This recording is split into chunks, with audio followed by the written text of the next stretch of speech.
সবাই ভালো এবং সুস্থ আছেন। তো আজকের এই ভিডিওতে নট পিকজেল কিভাবে কয়েনটা একটু বেশি আর্ন করতে পারেন সেই প্রসেসটা আমরা একটু দেখাই দেব। তো আমরা জানি এইখানে আমরা প্রিন্ট করলে একটা পয়েন্ট পাই। যেমন হচ্ছে আমি এটা সিলেক্ট করলাম, সিলেক্ট করার পর একটু জুম করি, যে এখানে এটা সিলেক্ট করলাম, সিলেক্ট করার পর এখানে জাস্ট আমি যদি একটা ক্লিক করি তাহলে দেখতে পাচ্ছেন এখানে 3 পয়েন্ট মাত্র পাইছি।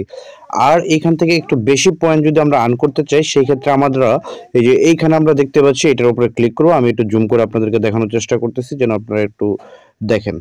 তো এখান থেকে আমরা জাস্ট এই যে এটার উপরে ক্লিক করব, এটার উপরে ক্লিক করলে আমাদের সামনে ঠিক এরকম আসবে। এটাকে একটু আমরা ইয়ার দিকে দিয়ে ব্যাকে দিয়ে এই যে একটু জুম করে বড় করে নিব, দেন আমরা এখান থেকে জাস্ট এই যে এটাকে সিলেক্ট করব। এখানে তারা বলতেছে এটা কালো করার জন্য, কেউ এখানে লাল করে রাখছে। আমি পিন করলাম, টিপ 10,000 দেখতে পাচ্ছেন 11 উঠছে।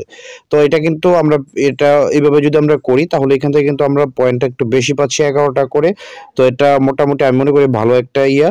তো এখানে এই যে হলুদ করা আছে এটাকে আমি কালো করে দিলাম, এখানে একটা গ্রিন করা আছে এটাকেও কালো করে দিলাম, রেড করা আছে এটাকেও কালো করে দিলাম, আমার এনার্জি শেষ। তো এটা এইভাবে কিন্তু আপনি এখান থেকে পয়েন্টটাকে একটু বেশি করে নিতে পারবেন এবং এটা খুবই ভালো একটা প্রজেক্ট। এটা নতুন করে বলার আর কিছু না, যারা এটাতে কাজ করতেছেন তারা অবশ্যই একটু চেষ্টা করবেন কষ্ট করে 1 ঘন্টা পর পর এটাতে আপডেট করার জন্য, আপনার পয়েন্টটুকু নেওয়ার জন্য। আর যারা না পারেন 2 ঘন্টা 3 ঘন্টা যখনই পারেন তখনই ঢুকে আপনারা এটার ভিতরে একবার করে অন্তত পক্ষে এটা থেকে আপনারা যেই পয়েন্টটা জমা হচ্ছে সেটা ক্লেম করে নেবেন।